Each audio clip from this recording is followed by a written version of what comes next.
Get started then? Okay.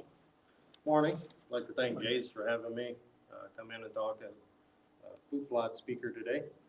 My name's Hank Steele. I started food plotting 23 years ago now, and now I currently work for Morgan Composting. Little overview of Morgan Composting, then we'll get on to the plots.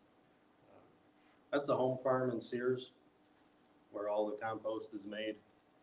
We have an extensive agricultural line, liquids, all kinds of that. Okay. Successful plots basically begin with the soil. Healthy plots, or healthy soil, healthy plot, bad soil. Most of the good soil has been taken by farmers already, so we're working with what's left out there. That's where the Morgan products come into play, because they're manure based, like our 844 food plot do, is a poultry manure. But what it does is it starts to build up that soil and turn that sandy ground that doesn't provide plants anything to usable soil by waking up the soil basically and making it alive.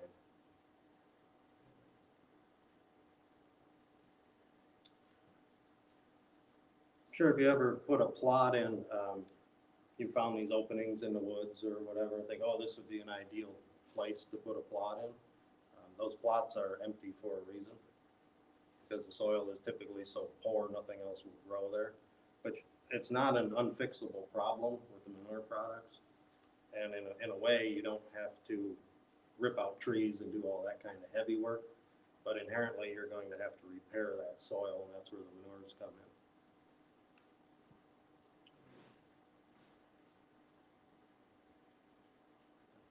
Soil tests.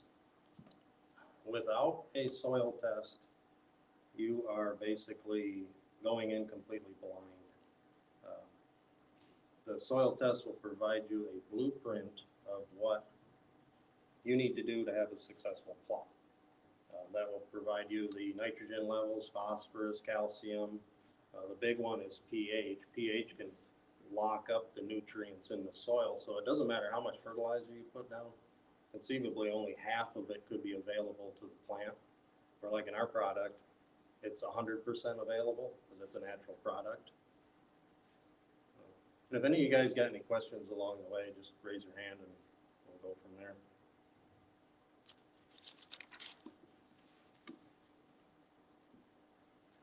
Also, a good reason for a soil test is the diversity in ground from a mile away, 10 miles away. Just because your buddy's using it and it works good doesn't mean it's going to work for you.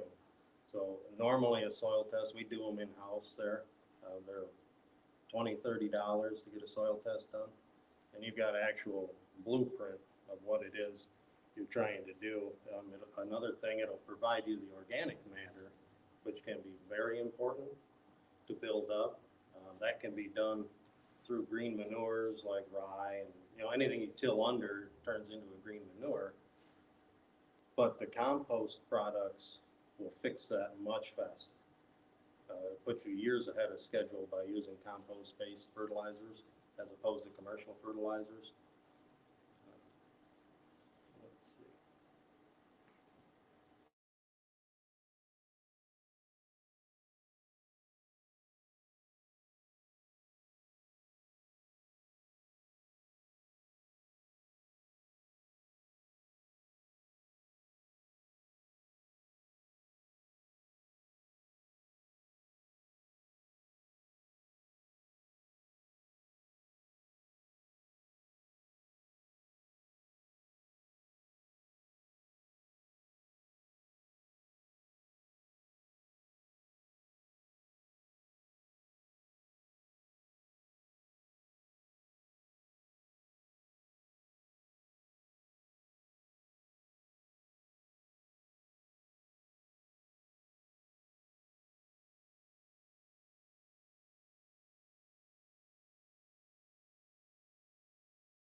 Yeah, this chart here, you can see the amount of lime that can be used to change your pH values.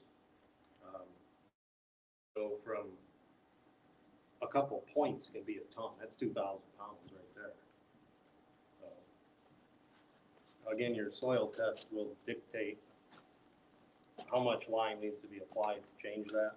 But really going from 5.5, which is a lot of soil tests I read will come in at that, in that sandy or ground 5.5 range.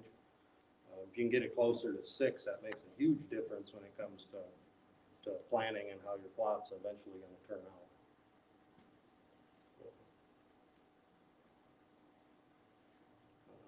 These are some readily available chemical applications for weed control. When you start a plot, I've run into, been doing this 23 years, I made this mistake in the beginning myself. Just going in and disking a field and then planting it. I had as many weeds as I had when I bought come up. And it was terrible until I discovered glyphosate or Roundup. You can do it with disking, but you plan on disking all summer. You disc, every time the field greens up, disc again. Now, disking is also killing the microbiology in the ground, killing the organic matter. There's no great way to do it other than I use a mild glyphosate application. Kill the weeds in mid-May typically, because they're all actively growing at that point. And if it's a brand new field, I'll typically spray it again around 4th of July to get rid of the second batch, because there's millions of weed seeds in them top few inches of soil on an acre. It's like a seed bank. So you're going to fight with weeds for a few years to get it nice and cleaned up. So typically a mid-May spraying around 4th of July, and then if I'm going to plant a fall attractant or kill plot as I call them, it'll be put in around the last week of July is when I plant that. Typically watch the weather. If you're going to get a good rain, you can push it a week or so either way. But that's inherently worked for me. I'm in the Gaylord area, so you might have a week or two difference on timing, but just aim for those numbers. Now, as far as the chemicals go, if you plant it and you have like a grass problem, I know these are Whitetail Institute products, but they're commonly available. Arrest will get rid of the grass competition. That's a specific grass killer you can use on clovers and all that kind of thing. Slay is a broadleaf weed killer. So you would definitely not want to spray that on a field that has brassica or anything like that. Another option for the chemicals is if you go to like a local ag store or whatever, Post Plus is a grass killer that can be used in clovers. Typically a whole lot cheaper than some of these name brand ones. That's what the farmers use. Or you can use 2,4-D amine. Will kill broadleaf. That's what you would kill dandelions in your yard with it, but it works on broadleaves too. Again, check with your local agronomist before you start spraying your fields and that. Yes? If you're going to plant, say like a buckwheat or a rye for some soil preparation, how do you transition from that, transition out of that? Do you do that every other year, or do you do the buckwheat, knock it down and then plant into it, or do you kill it off and then reseed? You can do it a number of different ways, and you can plant it every year as soil builders. Can you? I like to switch them because every plant brings something different up. If I'm always using rye, it takes X, Y, and Z to grow rye, so it's pulling those soils or those nutrients from down below. When you say rotate, you rotate every other year? Yeah, month? I sometimes do multiple rotations in one plot in a year though too. Okay. Like people say you can't plant brassicas every year in the same plot. Well, there's potential for black spot and some other funguses and that. I typically break that cycle with a spring planting of soybeans. A totally different plant, bringing up different things. Obviously, everybody knows deer love soybeans. But then I'll plant my brassicas directly into those late summer. Is how I've done that. Because soybeans will deposit free nitrogen in the ground too. Not a lot of green manure though. So maybe the next spring will be my buckwheat year. And then I'll go brassicas after that again, So or when grain. you have the buckwheat and then you're gonna go to Nebraska in late summer, do you brush hog the buckwheat? Do you knock it, how do you get rid of the buckwheat? Do you? Actually, just if you use a roller, once you break that stalk, it'll die. You can spray it then if you want. It depends. If it gets really tall, I mean, buckwheat can get this tall. I've had it that tall. It's very hard to disc down then. So really at that point, whatever works for you, kind of thing. There are some techniques. Guys have broadcast like brassica right into the standing buckwheat, then rolled it down, sprayed it. I have personally never done it. I've seen it done. It seems to work pretty I good. think that's what Jeff Sturgis preaches, doing it like that. Yeah, he does. There's a few different guys that do that.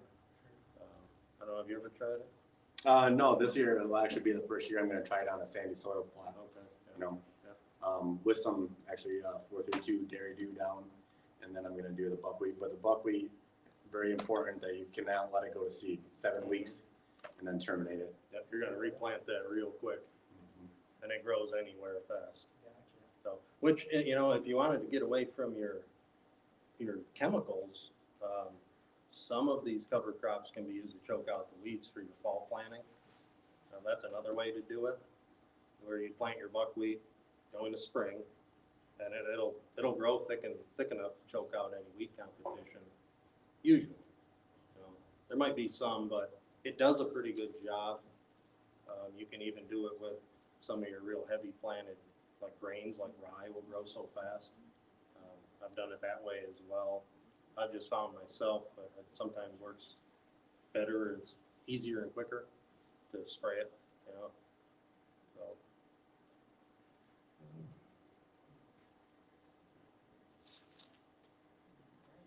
so. Question, Hank. What's that? Do you mow before you spray or spray before you mow? Yeah, It just that would depends. be my next question. It just depends on the height of the crop we're talking about. If you got buckwheat this tall, your spray is probably not getting to the bottom. You know, if you got a clover patch like this, that's the deer are keeping pretty well mowed down.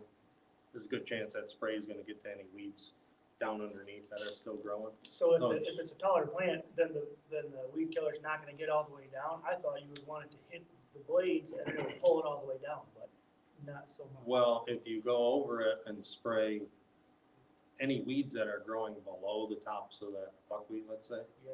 you may not get sprayed. So you're gonna kill the top layer, and then there'll be some low growing stuff that maybe didn't get choked out. That can be the problem.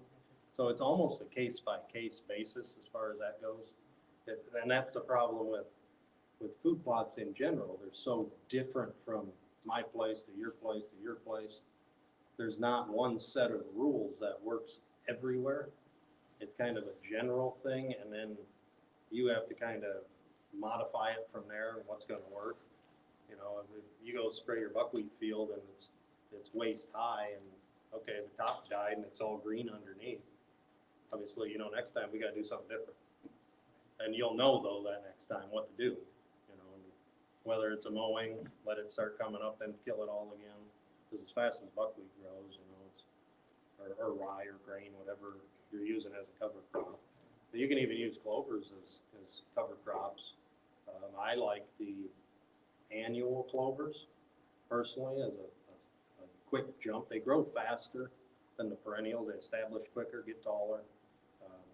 And they're still a real good protein content. Also, when they're actively growing, they're about 20% range.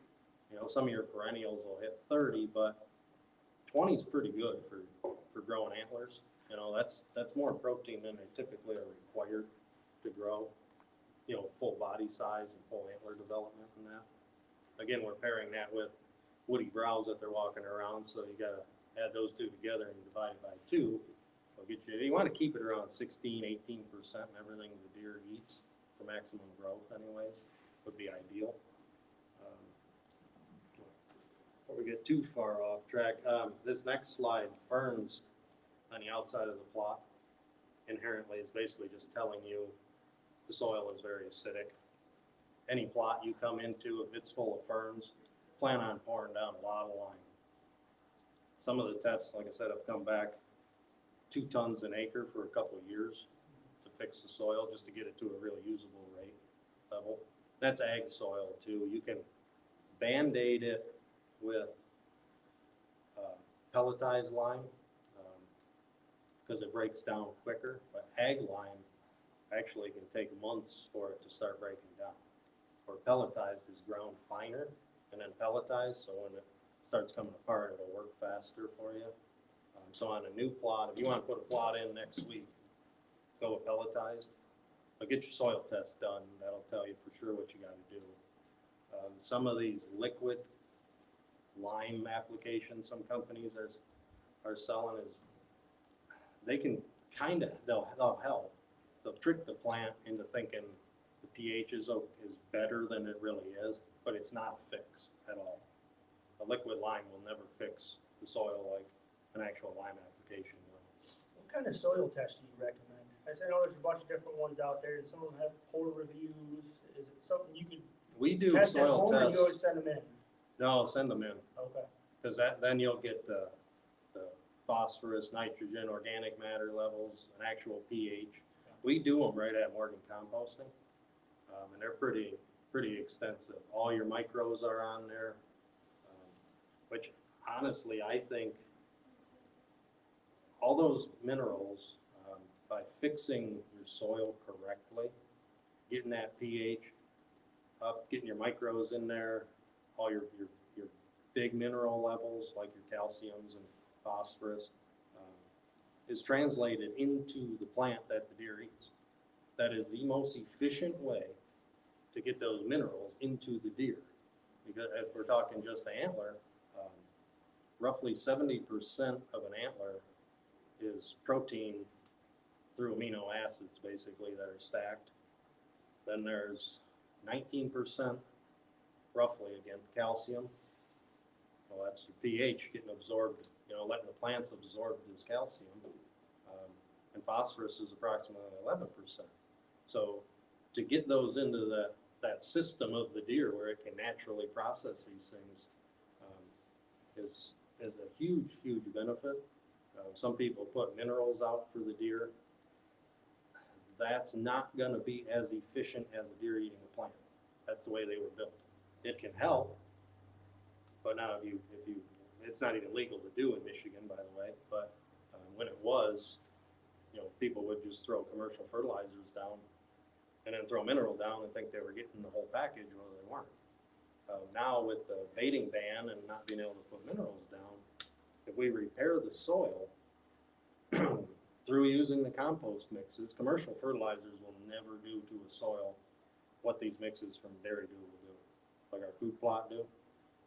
The compost turns the soil alive, basically. It turns it back into how Mother Nature intended plants to be grown. So with all that microbiology, we're feeding the plant and with all these minerals, which commercial fertilizers pretty much Band-Aid it. Yeah, you can grow them for the year, but if you took tissue samples off of these plants, one grown commercially, one grown with food plot do is going to have a lot more in it, which translates to the deer, translates to bigger fawns, bigger or heavier body weights, and ultimately larger antlers. So, Hank, Justin from Majestic Habitats here. I got a couple questions back to relating to the lime. And I get this all the time. There's mixed reviews. It calls for your soil test calls for a ton of lime. Mhm.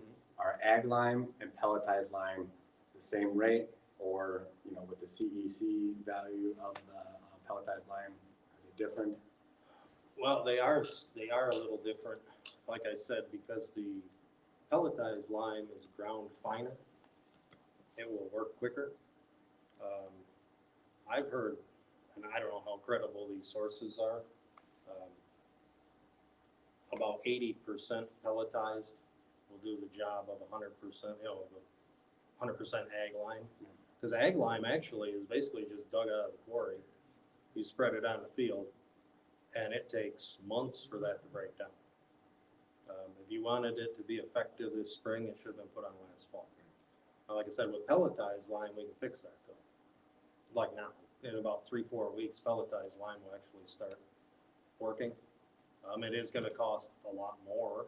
Lime is really not that expensive though in the overall scheme of things. But ag lime, I think it's $50-60 a ton. And that's usually available at any local elevator. But you gotta use a special spreader, because it's pretty much like spreading sand. Pelletized can be spread like any normal commercial fertilizer can be done. So a lot of guys doing plots find it's a whole lot easier just to use pelletized lime, and it'll work quicker. My other question was, what micronutrient would you say is more important versus your macronutrients? I've heard that your zinc to phosphorus ratio in the northern Michigan area has a really high phosphorus ratio.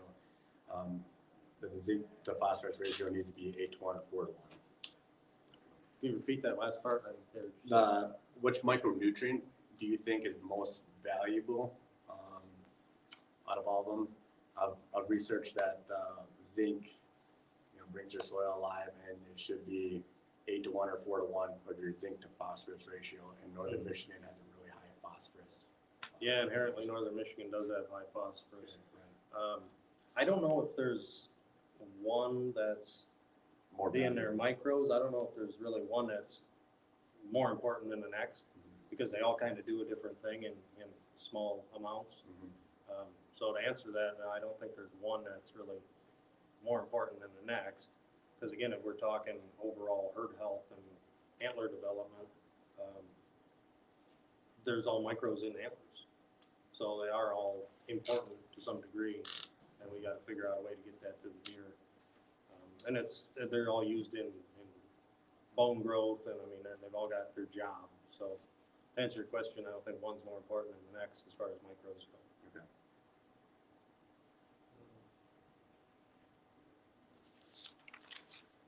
Okay, a little bit on food plot dew. Food plot dew is a poultry-based fertilizer. It's granular, it's pelletized, and then it's turned into a granular form. It's got a little added calcium to it. So again, we're back to that lime thing. It's not gonna be enough to fix soil, but it sure isn't gonna hurt anything to have it in there. There is actually a ammonium sulfate startup fertilizer in there too. Excuse me. So when you put it down, your ammonium sulfate will kick in, get your plant started. Now your poultry manures will be breaking down the rest of the summer and continuously feeding that plant with like a slow controlled growth, as opposed to commercial fertilizers that you put down, so you put down a bag of triple 19 or whatever, triple 12. It works for a little while, but you're losing nitrogen every day. When it gets hot, nitrogen is evaporating into the air. So we feed the plant right in the beginning with the startup, and then you have a slow, controlled, available source of nutrients the rest of the summer. And I grow field corn, and I grow everything with food plot dew. I have for years now. I get up in the Gaylord area of 8-foot tall field corn with an 844 fertilizer. That's another thing you kind of got to get past, and I did at first. Like, okay, 844 or triple 19. At that point, it was like a no-brainer. I'm gonna buy the 19. It's higher numbers, right? They failed to tell you though, the 844 is actually more available to the plant for a longer period of time. Plus, I'm getting moisture retention. Over the years of using the compost-based fertilizers, when other guys' fields are burning up in a drought and they're replanting, mine's still holding on. And the only thing, my soil's not completely different from the guy a mile away, other than the organic matter in it is retaining moisture down deeper into the root zone as well. Commercial fertilizer does not do anything for sand other than feed the plant for a short window. There's some other things we'll get to with the liquid line that can help in drought situations as well. Can you buy that there in bulk? Yeah, Or absolutely. you have to just buy it in the bag? No, you can get it. We've got like 1 ton super sacks they're sold in. So, like your commercial bulk Right, yeah. fertilizer bags, same thing. Yeah, I mean, we do semi loads of stuff, all that. whatever. Where's the pricing for that at, would be at, you have to call If the you want to store get there? with me after I get your pricing on all that stuff. So, but yeah, it's available in semi-loads if you want. So, like I said, they've got it here too. I don't know how much, how big areas are you doing? Oh, not,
That's to save the soil and get the free benefits out of it. Unfortunately, we're starting typically with such bad soil, we gotta fix it before we can do anything. And that's where the Morgan products will come in, like the 844 and liquids and all that. So if you've already got pretty good soil, do you recommend not rototilling plots? If you have a rototiller and that's all you have to work the ground, then lightly do the top. Like, You gotta somehow get a seed bed going. You don't wanna bury that thing and destroy everything you got going under the ground. There's no point in it. Like I said, a lot of times when I'm disking, my tires are rolling. It's just scuffing the top couple inches. 'Cause I'm trying to save them years of fixing the soil that I've done. I can go in there and wipe it out pretty quick with heavy tillage. That's why we've gotten to this problem, some in the ag world, is deep tillage is we just keep band-aiding it with commercial fertilizer constantly instead of fixing it with these compost products, really. We've got a few plots that have we've kind of let go over the past couple of years. And this year, we're, next weekend, we're gonna be getting out there and rototilling them, and chopping it up, and we're gonna spray, today, tomorrow, and then Yep. get out there and rototill them up. And I'm not sure if that's the best way to go about it. When do you or plan on planting them?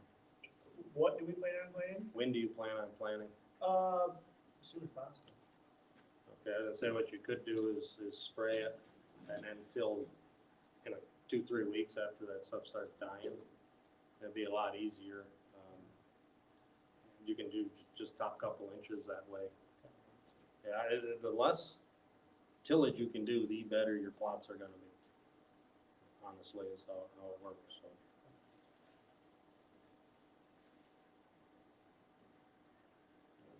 Oh, here on the screen, we've got the organic matter slide. The bottle on the left is, they're both filled with water. The bottle on the left is 19. Bottle on the right is food plot. There's not a lot going on in that bottle on the clear bottle.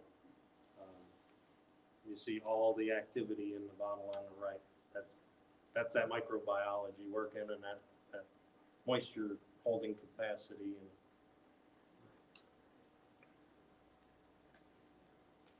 that's just another slide of basically, you got 19 there where the water hits the ground and goes right past it. But the 844, that retains that moisture, which we always tend to get a drought for a few weeks in the summer at some point. And again, like I said, I think the only reason my plots hang on as well as they do is because the organic matter I've built in the soil. And there's no other explanation other than it works.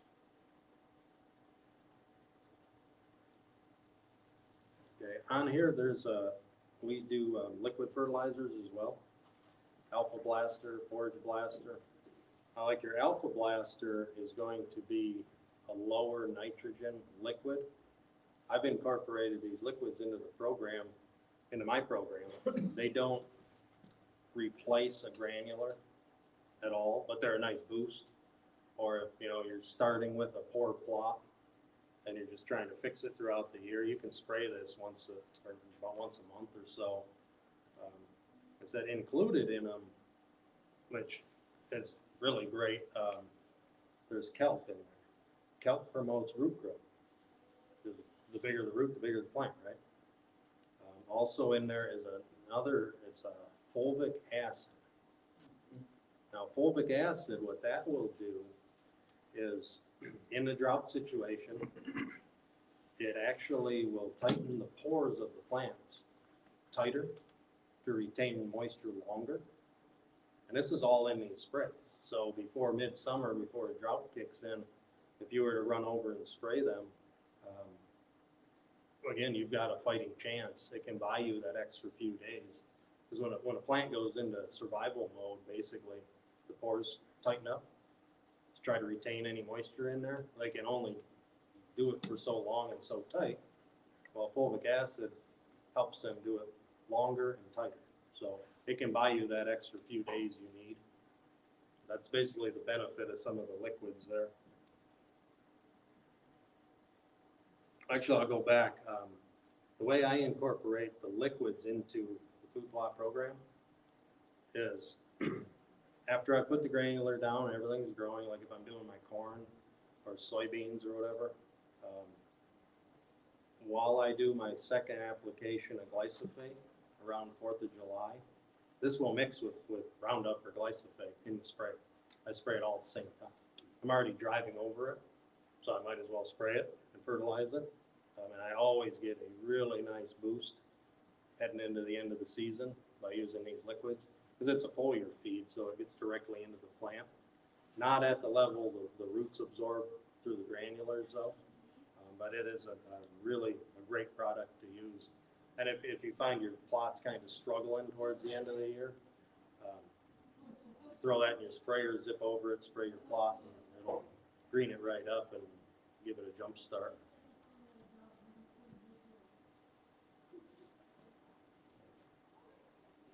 Okay, the minerals, like we kind of touched on before, using the 844 will make these minerals available to the deer. We kind of went over it quite a bit already, but that's one of the big benefits of using the compost products is the mineral absorption through the plant and then into the deer for the antlers and body weights and all that. Okay, basic equipment for putting a food plot in is really going to depend on what you have and how big areas you're doing. A lot of guys are getting away with the ATVs or four-wheelers, and you know they make some really nice equipment for those now. I think they sell that Black Boar line here at Jay's. I'm almost sure they do. There's products like the Plotmaster that's up on the screen. It's like an all-in-one type system. Have a disc, seeder, color packer, drag on it. So really it depends, in my opinion, to put a plot in, pretty much at the minimum, I would say you need a sprayer, just because I use it for fertilizer and glyphosates as well. Some piece of equipment to scratch the top couple inches up. I've seen guys do it with York rakes for their lawn, whatever they got. I mean, they're only putting a half acre in. Sometimes it doesn't make sense to write a check for 40 grand for a tractor. You think a drag harrow will get down there enough? You had a four-wheeler? Depending how soft it is. Enough passes probably, yeah. Yeah, if you did it when the ground was a little damp. Not swampy, of course, but you know, loosen it. That hard pan can be tough because a lot of that ATV equipment's not very heavy. Con somebody into standing on the back of it for you. Yeah, or rototiller. I mean, I've got a side-by-side with all the small equipment because I found it's easier to get into little quarter-acre plots, that type of thing. But I also have a big 65 horse four-wheel drive. I do about 10 acres a year. That's more than a deer can eat in my area anyways, where I'm at. Hank, I got a question. Related to virgin ground, you know, I rip it with a cultivator, but it's such a hard pan. Mm-hmm. And then if I just till the top 2 inches, like I said, or even if I didn't rip it, if I just tilled it in distant and just did that top couple inches, do you think when you plant, the plant's taproot will hit that hard pan and then J root, say if you, obviously radish would break through it, but other plants won't? Absolutely, it will. That's why typically when you use a rototiller, you would vary the height to avoid that hard pan. Because yeah, you're right, it'll create a pan that most plants will never be able to get through. I've run into that on some farm applications. They've rototilled every year for years, and we started digging down. It was like cement where the rototiller ended. So yeah, I've always suggested you just vary that rototiller depth if that's what you got. On the top couple inches, not that big of a deal. You're really not going to create a pan up on the top, because you're going to run color packers over it, and you're going to keep that fairly broken up. But plus, if you put plants like your tillage radishes, those are going to burrow right through the top few inches anyways.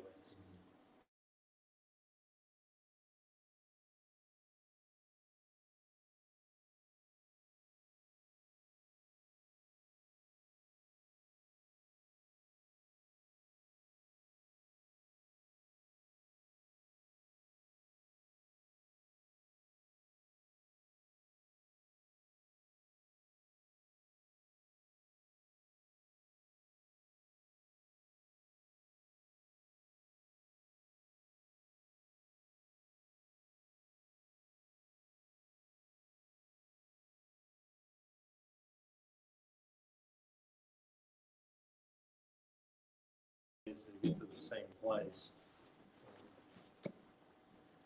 It's an all year round process, isn't it? You don't just, Absolutely. you don't just, Actually, next season for me starts the season before when I'm sitting in the tree, thinking about what I'm going to do different, or how I could have did this different, or I should put this kind of screening or whatever. Some guys wait for the last minute until September, and you're out of the window of clovers and brassicas, and they haven't done the soil test, and they haven't applied the lime or no fertilizer or nothing, and they ask, what can we do? Well, you're stuck with some cereal grains here this late, And hope, cereal grain and hope. The cereal grains will germinate down to about 37-degree soil temperature. So at the very end, if you're in a crunch to get something in the ground that the deer will eat, I like wheat personally. I think just based on my own observations and testing, I've had deer walk through rye to get to the wheat. It's a little higher in protein than rye. I don't use oats much at all, simply because where I'm at, they're dead by gun season. They're froze out. I can't get them to live past the beginning of November, so why bother? So I've gone to wheat personally. When you mentioned, out of the window for clover, what would you say is the window for clover? Is that Basically, there's 2 different times to plant clover. Spring, you can frost seed clover into existing plots if you got one that's kind of getting, needs to be rejuvenated a little bit. You can frost seed at a heavier seed rate than you would normally if you were planting it. I'd tack on at least 50% more weight to the frost seeding. Or this time of year in the spring, you can plant clover, normal, work the ground, color pack it, broadcast, color pack again. Or you can plant it in the fall, which I personally like the best. I'll plant it around the end of July. I don't intend that field to be much for the deer this year, though. It's for next year. Now my job's already done. All I'm looking is to get the clover up and get it established. And that's for a perennial clover? That's for perennial clover. Not an annual clover that. Annual clovers, I would put into this time of year right now. What that's designed to do, really, the annuals, you plant it now, let it go all summer. Then you till that under the end of July. But what it's done is you've added green manure. So we're back to organic matter again. Plus clover fixes nitrogen in the ground. So you've got some free nitrogen. And it can be, after it decays and breaks down, it can be up to 100 pounds or so, depending on the clover, an acre, free fertilizer, basically. And that would be different than going the buckwheat approach. Would be different? It would be different for soil prep. No, not really for prep. Okay. No, it's pretty similar.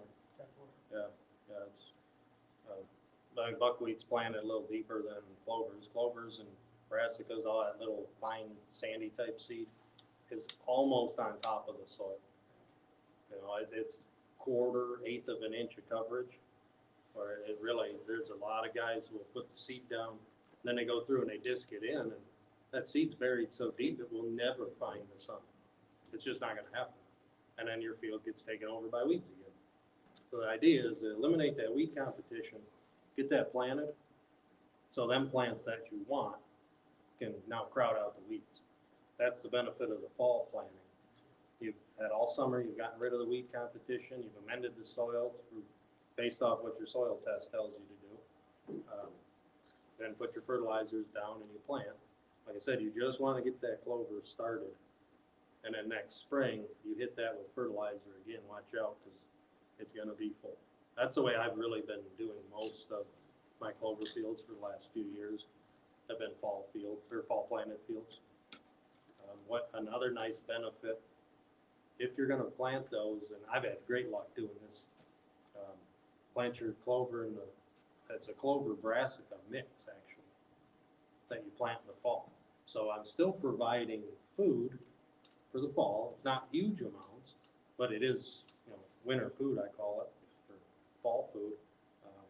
And again, I'm just trying to get that clover established. Now in the spring, that field's void of brassicas completely, and I'm left with a pure perennial field for the next 3 to 5 years. I've got some going on year 7, but I'll frost seed them every few years to spruce them back up. And I mean, I pretty much don't see why I couldn't maintain that field indefinitely with never having to till it again. You gotta take care of the weeds and keep feeding it on occasion, but I don't have to work the ground anymore. It's done. I did that once with clovers a couple of years ago where I was in a hurry, in a rush, and I tilled and disced the ground and I didn't cultipack first. You know, I seeded it and cultipack over top of it. Well, I didn't, and I buried that seed more than, you know, clovers a 1/4 inch, maybe 1/2 inch at the most. And I buried it too deep, nothing. Yep. Nothing came up. Yep, run into that a lot of times. Talked to a lot of guys who've done that and want to know why their plot didn't come up. But dig into, well, how'd you plant it? Well, that's what it is. Mm-hmm. You just buried it. But, this screen here, this is a piece of equipment that we actually sell at the store there in Sears. The Plotmaster. That's basically a one and done machine. It's got your disc, color packer, your seeder. You can see the box on the top. That will do large seeds, small seeds. There's a setting in there, and it comes with the settings on it. It's really, if you only want to get one piece of equipment, it's not a bad deal because it's all in one. You can adjust disc with it. You can just color pack with it. You can just do, you know, do whatever you want really.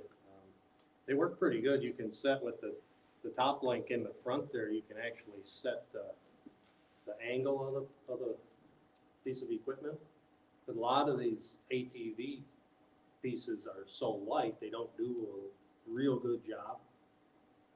Or you got to add weight or, you know, whatever. This will basically stop an ATV in its tracks if you set it the right way. So it will work up the ground. So if you don't have any equipment, it's something to look at to get, because they do work good. I know a lot of guys who've used them. I've seen the fields they've grown with them, and they work good. I think they come in 3 and 4 foot models. So.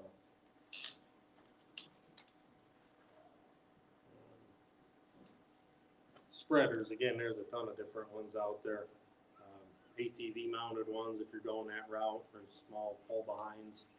I believe they sell the ATV mounted ones here. I don't remember. I know they did at one time.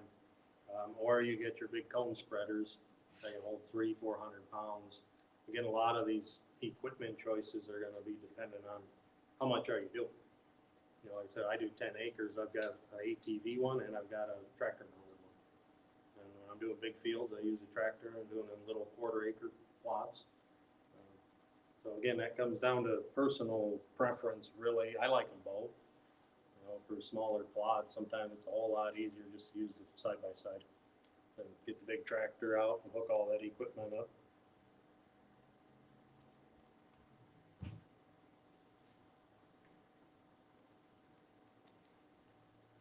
Okay, this next slide, this is actually a great idea to put in any of your food plots. I've got them all over the place. A utilization cage, they're really simple. A lot of guys have planted plots and then thought they weren't successful. Well, the problem was they were too successful because the deer ate it all. But they don't know that because they don't have a utilization cage, which is simple, a couple stakes, like you would fence an apple tree or a fruit tree or whatever. Put that around there, at least you can see what's going on. Just a quick, easy tip to see what's going on in your field. Like on here, you see the difference. I mean, it's lower because the deer are eating right up to the cage, but, you know. And in high deer areas, sometimes they won't even allow the plants to hardly grow. They come out of the ground a little bit and they got them. So it looks like nothing ever grew. You have no way of knowing, unless you do a utilization cage. So cheap, easy, the more knowledge you have on what's going on, the more effective you can be at plotting.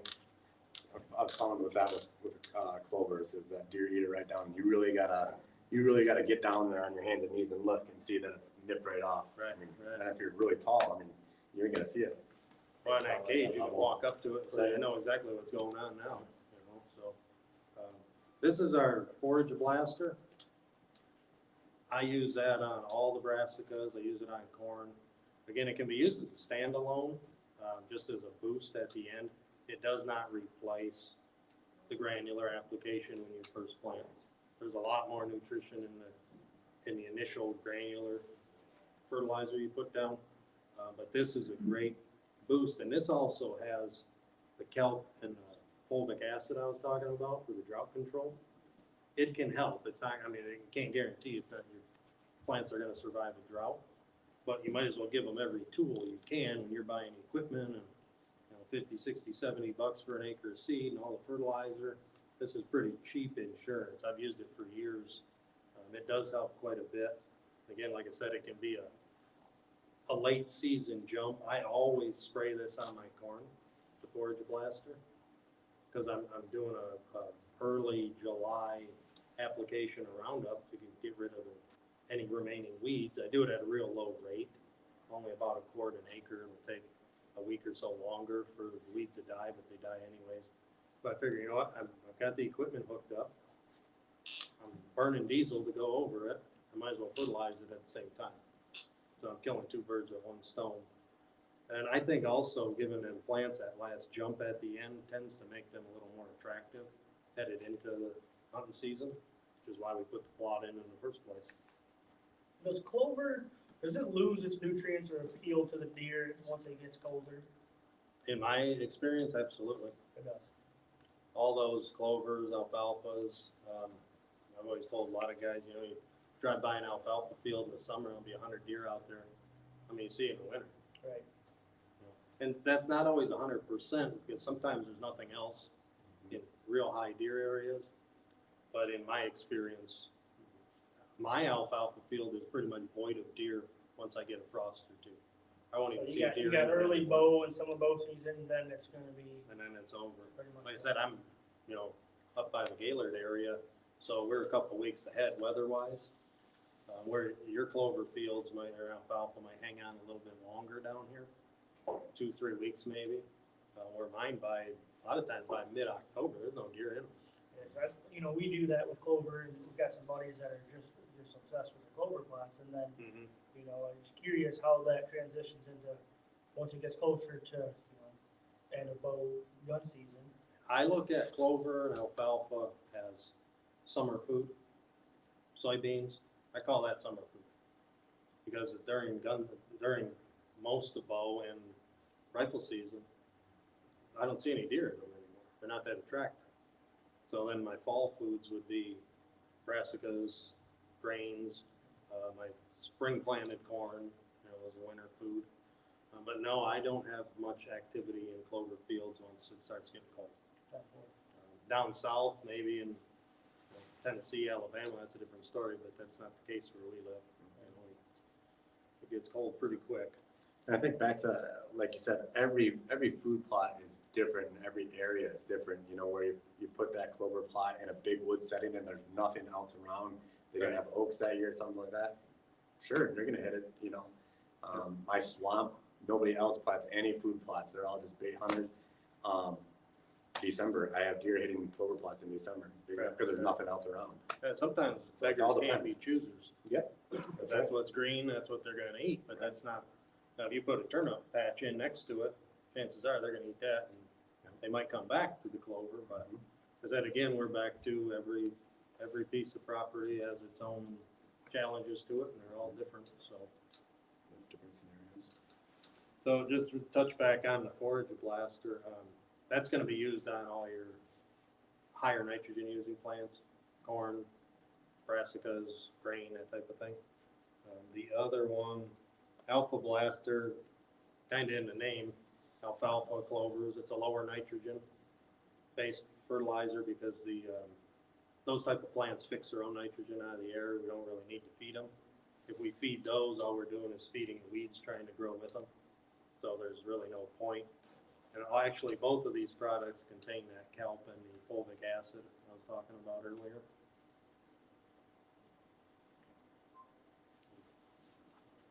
Sprayers now, there's a bunch of different ones out there. I've got a couple different ones. I got a 300-gallon sprayer, and then I've got a 25-gallon sprayer for my side-by-side. And again, it just depends how big area you're doing and what you need, really. They all have different flow rates, so spraying some of the chemicals, you gotta check that out prior.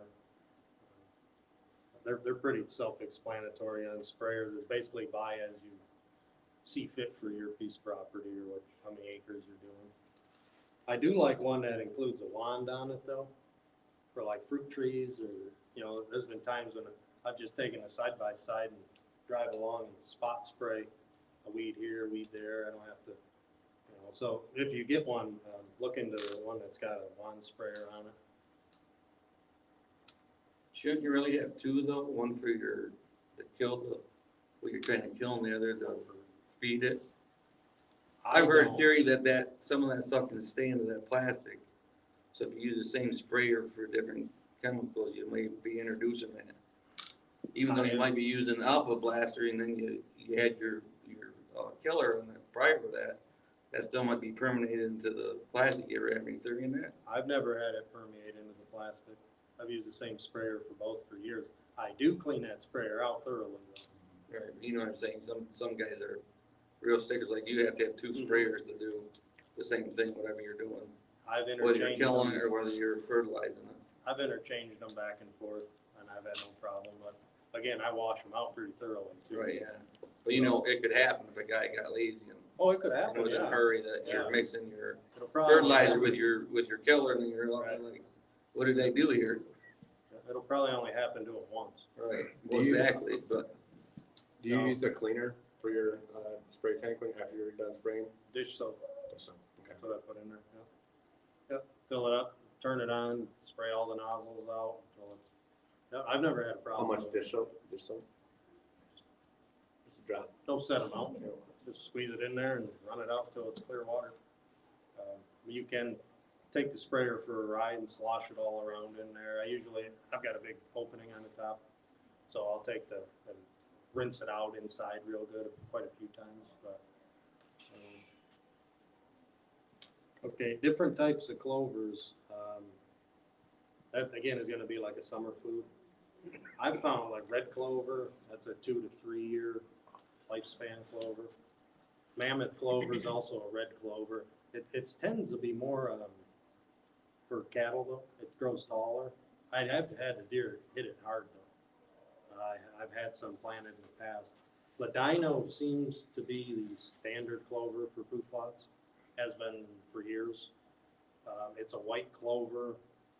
It'll last a little longer, 3 to 5 years. I said if you let them go to seed, you almost won't notice the new plants coming up, and it just keeps rejuvenating itself. All the clovers will though. If you have a nice clover field, you'll end up with wild clover growing all over the property. I know I did. There's also some other plants you can do for summer food, like soybeans, small burnets, sandfoin. They're a little more specialty crops, but So those clover plots, if they're summer food, but you still want the deer to come into them later in the year. Do you plant some brassicas or turnips into the clover plot? Or to Typically, get that later? when I do that, it's gonna be a fall planted plot. Okay. Because again, I'm just establishing the clover. But there's some of the mixes, I can show you after. Some have brassicas in them, but it might only be like 5%, which is not gonna last at all. There's other ones that have more like 30% that hold up really well. A lot of leafy greens. You don't want like turnips in your clover fields, because even if they eat half of the turnip, typically in the spring that'll scar over and it sends up this yellow flowered woody stalk. Then you got to get rid of that. Now you're in there mowing. So I found it was easier just not to have turnips in my clover. Just provide the big leafy greens for them and establish your clovers in the fall in that same planting. And then you could, it'll kind of be summer food, and it'll be attractive to them come later in the. Well, you're gonna plant it in the fall, so you'll have a fall attractant plot. Next spring, your job's already done, you just maintain it. So now you've got your summer food on the back end. That's the best way to do it, because your brassicas will get so over mature if you plant them in May, let's say. You know, like you can plant turnips in that in May, they'll get huge, but cut one open. The inside's like a hard woody core to it, which is not that attractive. Again, we can go back to beggars sometimes can't be choosers, but like at my place, they've got so many options that they'll just move on to something else. You know? Do you know who started that brassica with clover strategy technique? I don't know offhand where it ever really came from.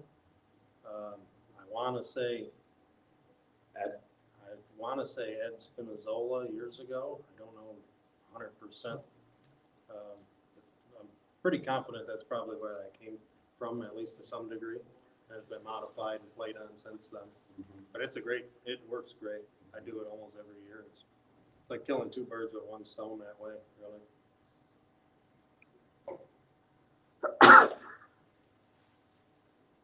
And this is some of the mixes.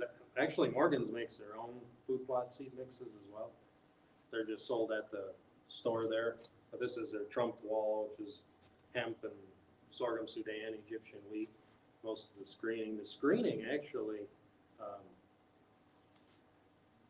normally it's not a perennial. So there's big talk about switchgrass and all that right now. Miscanthus grasses and.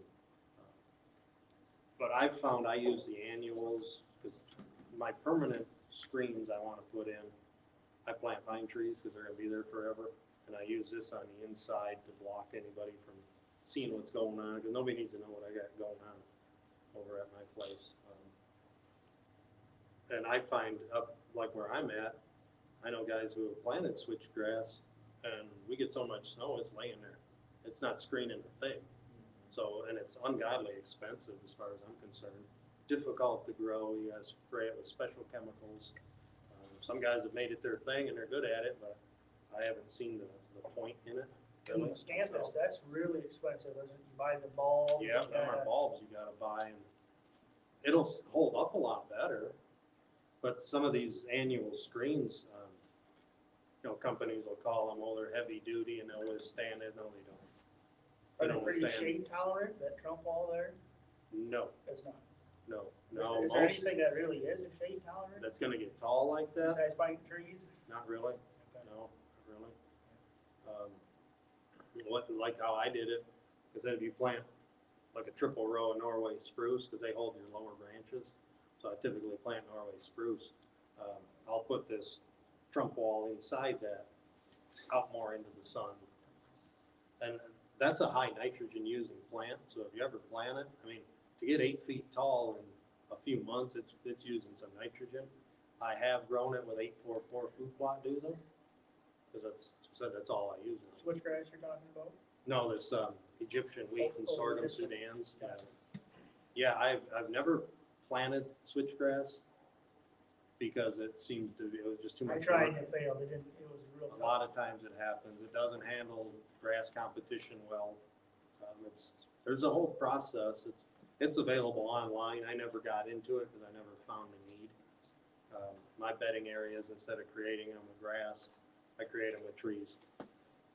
You know, as fast as a pine tree will grow, a foot or two in a year, it doesn't take long. And I know that's gonna be there for years and years. You know, switchgrass laying under 3 feet of snow doesn't do me any good. Now down south, that's a totally different story. There are other areas that don't get the snow cover, but. You know, everybody's, like you said, stir crazy on switchgrass, you know, and they're trying to use it for bedding. But if you look at any good bedding area, they have forbs in there, there's woody browse in there, there's shrubs in Right. there. It's not just a pure standard switchgrass. Right, yeah, there's no food value to Right. switchgrass. That's actually, that reminds me too, with the screening, when you go to, say you wanna put a screen up, cause I'll section my fields off. You know, maybe I'll put a screen up around 3 sides of it, maybe a row through the middle. I find 15 feet wide, the deer do not cross it and they won't walk through it, it's too thick. They just go around it. But a side benefit to creating these smaller fields is the deer feel more comfortable in them.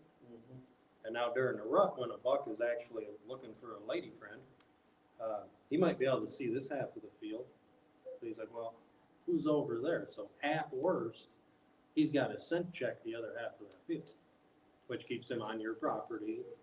And if you set the property up correctly, you basically have them doing circles during daylight. And then they might go to the neighbors, but it's dark then, so. And with the quality bedding habitat on the grounds, they should be back in that bed by morning anyways. Typically, in a perfect world, they're back on your property. But- Antonio Pratt refers that like time management is screening everything off and keeping that buck busy on your property for as long as Mhm. possible. Every minute he spends on your property is a chance you get to see him, Sure. and the neighbor doesn't, or it's dark when it gets to the neighbors. Especially if you got guys with bait piles and that kind of thing around you, which most do, and even though it's illegal. You know, you want to keep them deer as safe and comfortable and feed them as well as you can at your place before they hit the bait pile in the middle of the night type thing.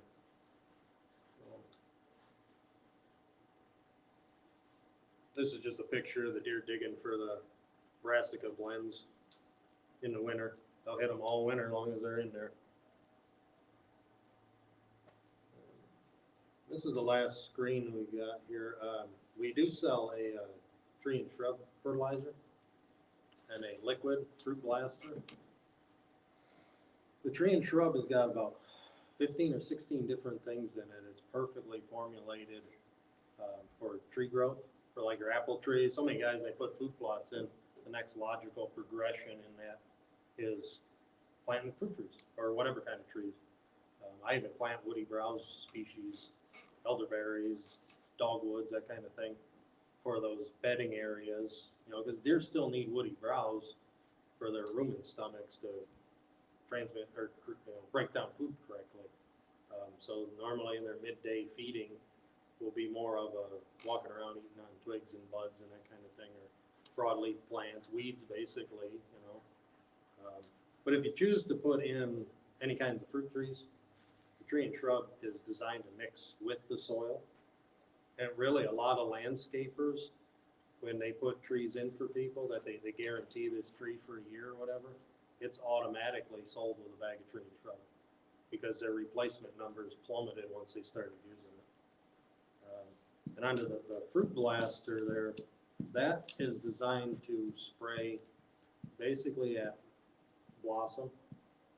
That'll promote better bud sites and larger fruit by spraying this on it. It's really easy. If you got a sprayer, you go through and basically just mist your tree.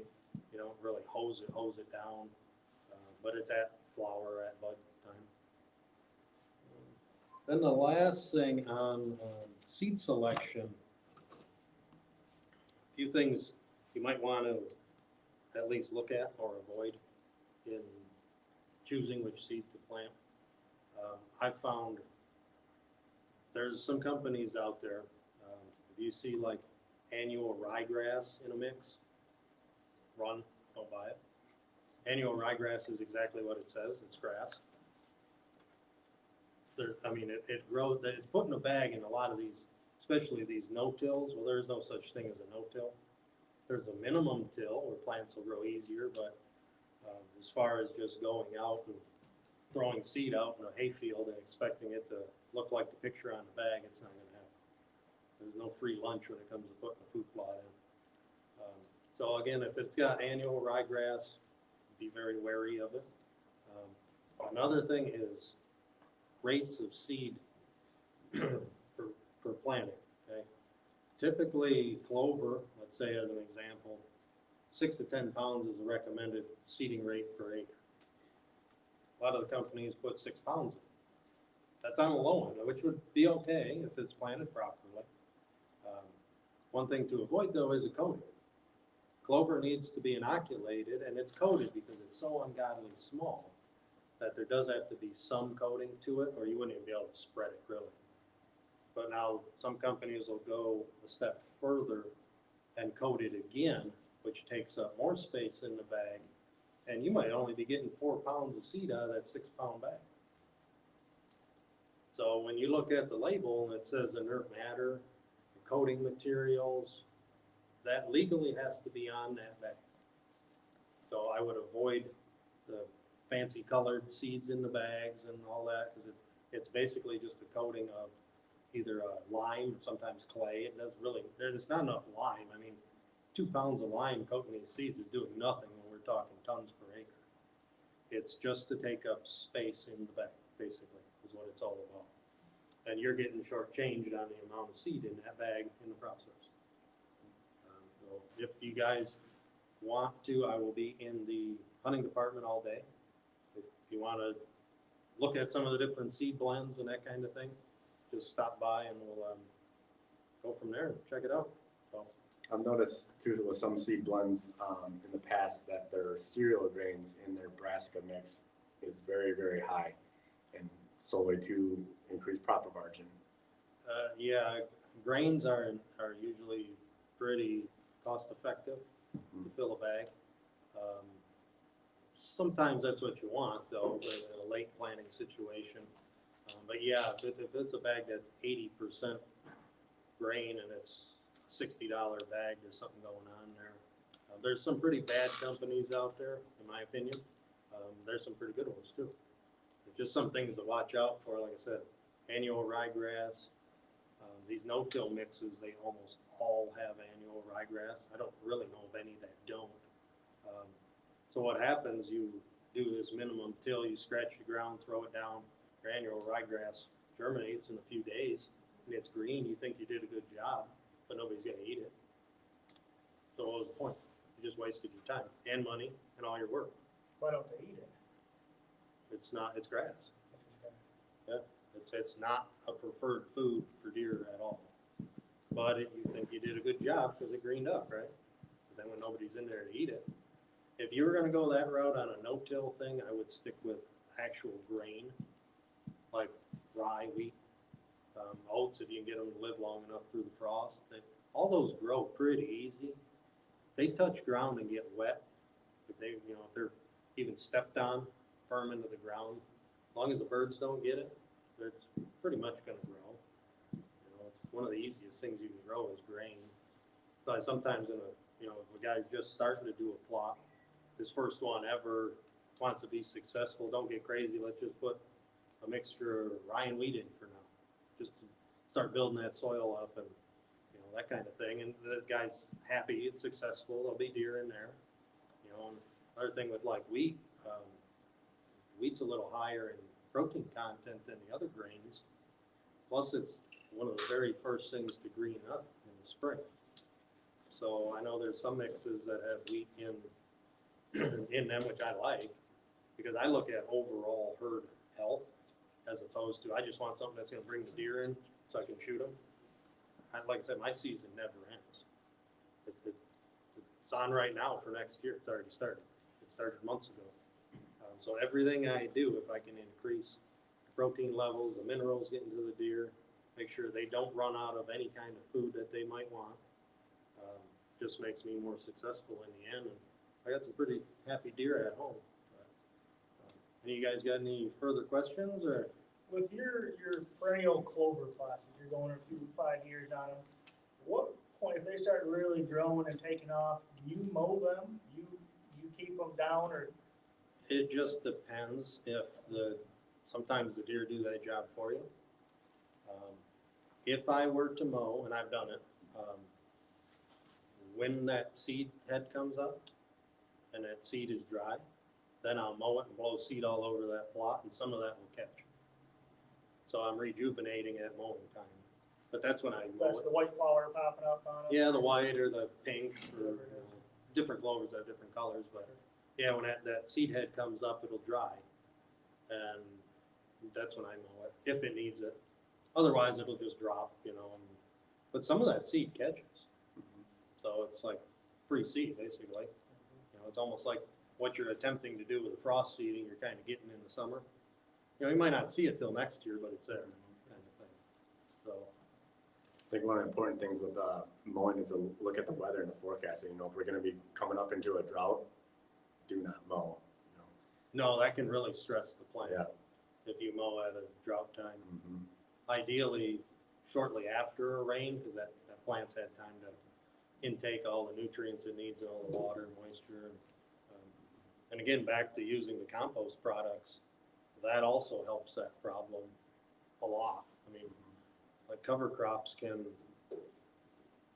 build up ground to some degree, but it takes years longer than incorporating compost into that whole project. So. We have a question from one of our Facebook watchers here. So I'm going to reclaim about an acre of my woods and plant a food plot. After clearing the ground, should I do a soil test before planting? Absolutely. It's his first time planting food plots. Yeah, I would absolutely do a soil test, because at this point, normally wood settings are gonna be low pH levels, so again, without seeing a test, we're guessing. But yes, I would absolutely do a soil test, and then at least you have a blueprint of what you're working with. It doesn't take a lot of lime, it might take 2 tons an acre for a couple of years, we don't know.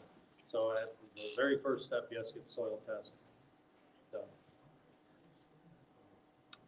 So these seed, blends that they give to these farmers, when they pay them not to farm the field, what's exactly in those blends? Because I see a lot of them like where I'm at, and I've hunted over them for years, like one I hunted for a long time, and it was just like, I know you said something about grasses, but it was mostly all grass, but them deer would flock out in that field like, Some of them, Like like a it's, you know, CRP mix you're talking? yeah.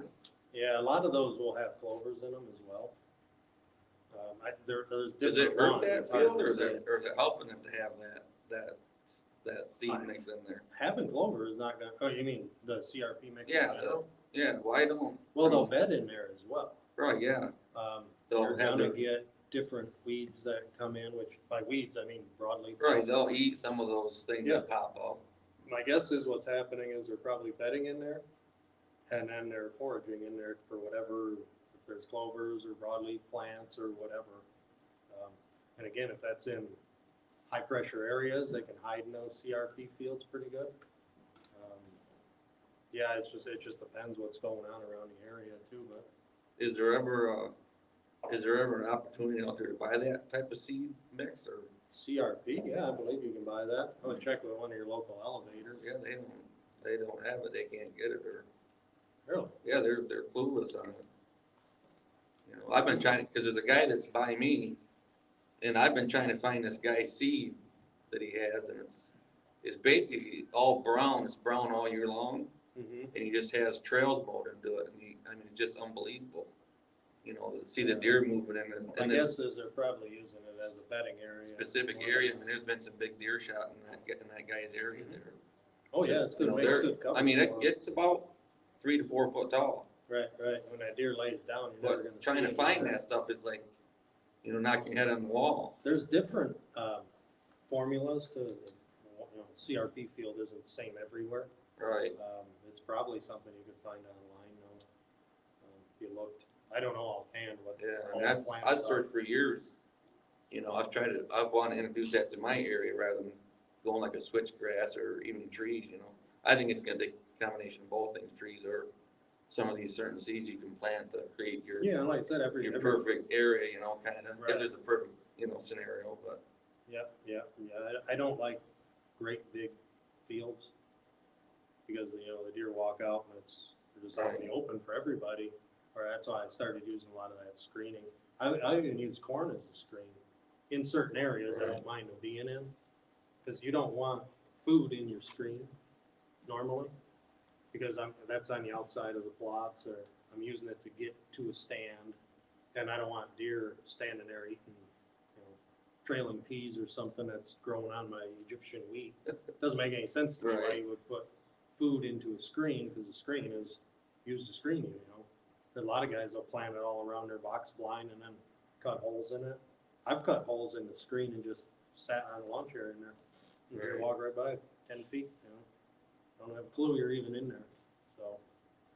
So yeah, you definitely don't want deer eating in your screen. But, the CRPs, yeah, I would look that up online somewhere. I don't know exactly what's. I don't know if it's something you guys could, if you guys had it, or, I don't believe we carry it. you know, Would that Yeah, be get s- with me after the show, I got some seed sources I can look at, so. Would that be similar to a pollinator mix or pollinator blend that he's Yeah, referring could to? be. It might be without looking at it, Yeah. exactly.